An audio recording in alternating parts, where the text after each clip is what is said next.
Okay, I thought about putting this in with the EDCs, but this doesn't exactly qualify. This is an emergency survival box. They come in all shapes and sizes with all sorts of content. You'll notice that it doesn't really make a lot of noise. It's foam lined on both sides on the interior. I intentionally desecrated the company name. We're not trying to experience any copyright suits here.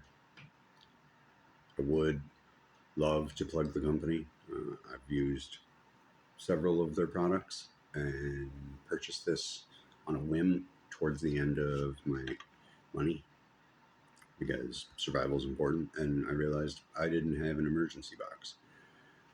Everything that's in here, except for one thing, I have an EDC version of.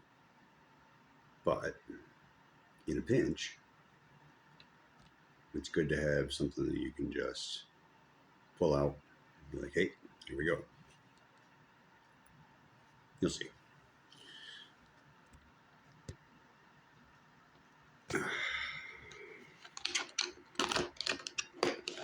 So let's start it right off with the one thing I don't have an EDC version of. This tiny little thing is actually a blanket. This is a Mylar blanket. This will completely encase you if you wanted to. It folds out quite huge. This will definitely keep you warm. It's not comfortable like microfleece. This will definitely keep you warm. This is amazing. Next up, we have a telescopic straw. This one is stainless steel. It's very big. It's fairly strong. You could use this for a baton. I don't recommend it. It's fairly thin-walled. It's mostly for drinking. But like I said, it's stainless steel. So use your imagination. You can do whatever you want with it.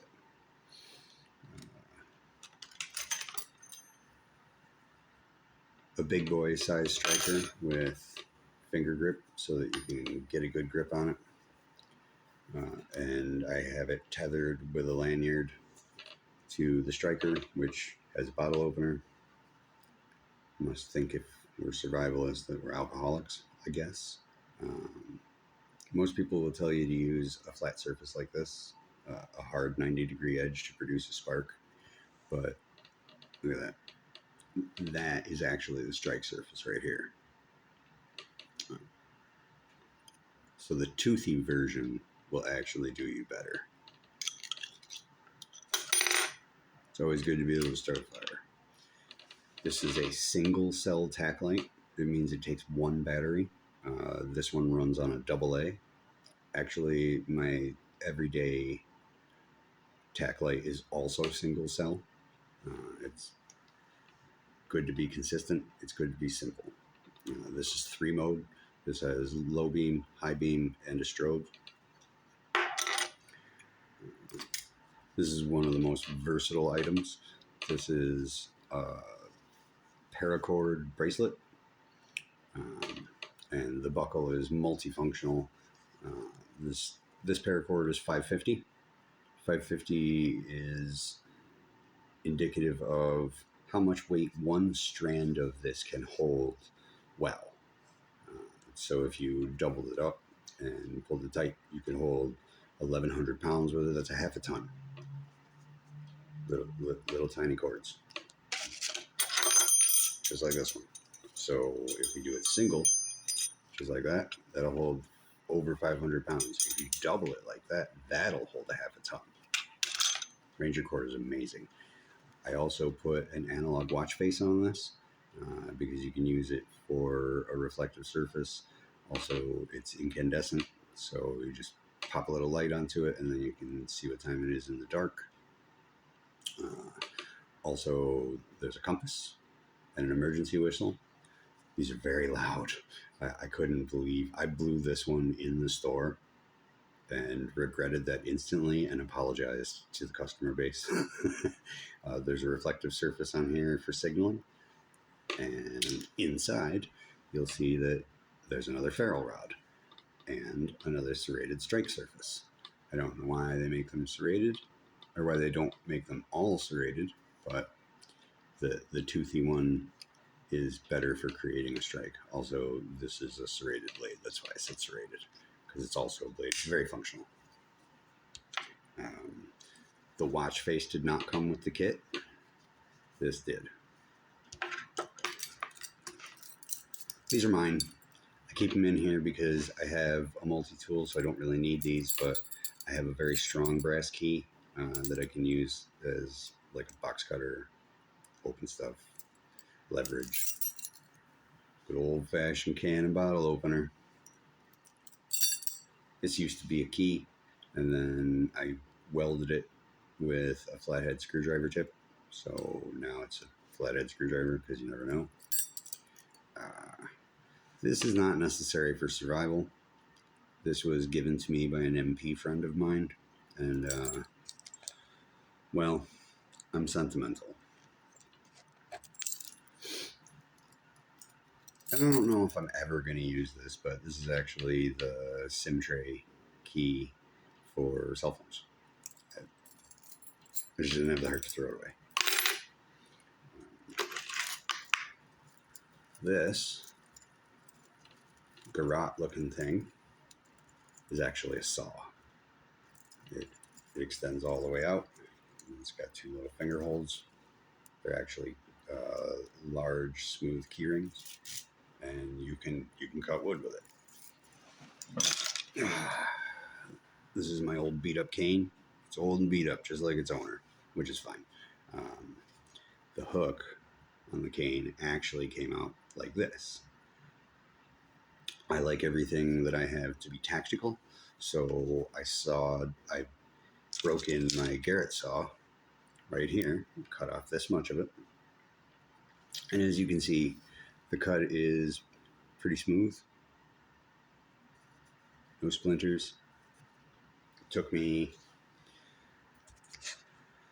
2 minutes, and I had to reposition the cane twice, and it still only took me 2 minutes to cut through this. This is a hickory cane.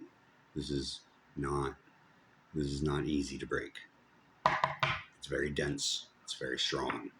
It's one of the two woods that they make baseball bats out of. Also ash, but this is not an ash cane. This is hickory. It's nice and smooth. It's a good cut. Very little sawdust. Very little effort, relatively speaking. I feel like it would have taken me more effort to get through it with a hacksaw. Yes, you can cut wood with a hacksaw. Cut anything with a hacksaw, pretty much. Maybe not tungsten. Eventually tungsten. You need a good blade. Moving on.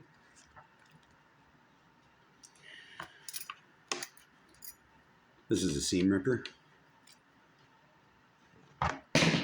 This is very, very useful when you're making repairs that are too small for you to work into. Maybe you need to enlarge it. Maybe you need to take a patch off. I actually used the seam ripper on the hoodie I'm wearing because it had a big, gaudy picture of a deer. That's not super tactical. That's kind of noticeable. It's actually really conspicuous. So I took it off. Seam rippers are good. A sewing needle. I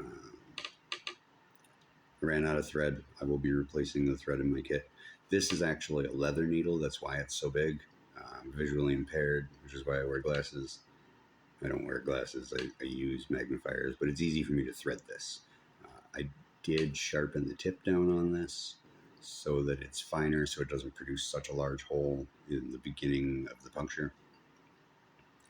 But you never know when you're going to need a needle and thread.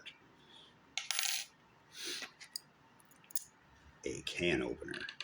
This is a very good thing to have. I used to keep this in my wallet. Now I keep it in my emergency kit because I have another one.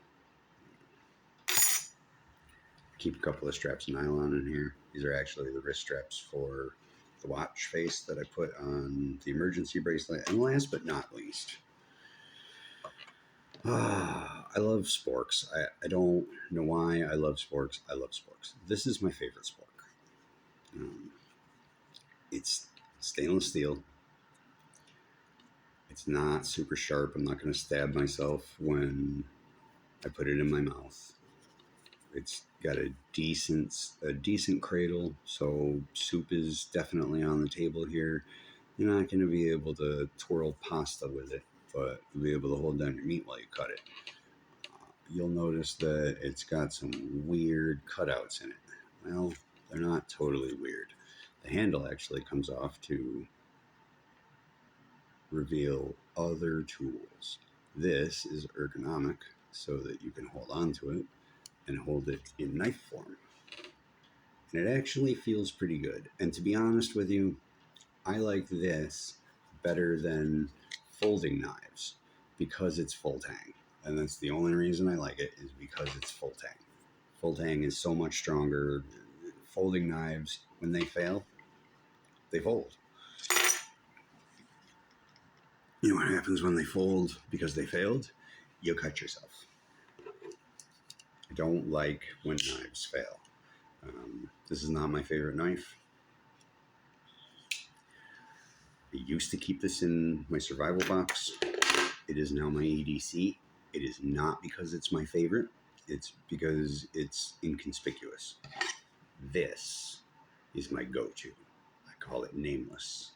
This is a legit combat knife. It's stubby. It's got a good curve, so the cutting surface is wonderful. It's got a very good weight. It is very thick. I've used this for a pry bar more than once. It's got a very good heft to it. It comes with a ballistic plastic sheath, which I keep under the bottom of my bug out bag, actually, so I can just reach around, pull it out. It's good to go. Won't come out unless I want it to. But for the everyday stuff, it's good to have a folding knife. It's not that my multi-tool doesn't have one. It does.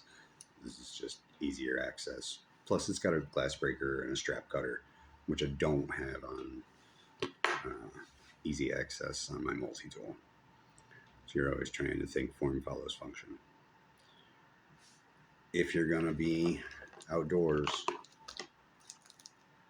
and you have stowage capacity, or you just don't want to carry all the EDC stuff, it's a really good idea to have a little emergency survival kit. And that's all this is. It's just an emergency kit. Sometimes stuff happens. And it's good to be prepared. And that's my 2 cents on a survival kit. As ever, thank you so much for staying to the end of the video. I always appreciate all of you that watch this all the way through. Appreciate you. Comments, questions, suggestions, leave them. I read them.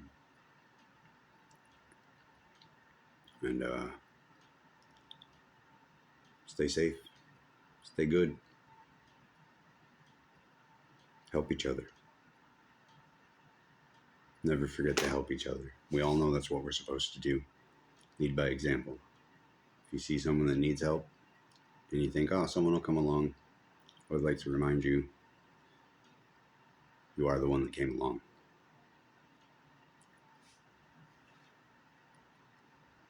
Out.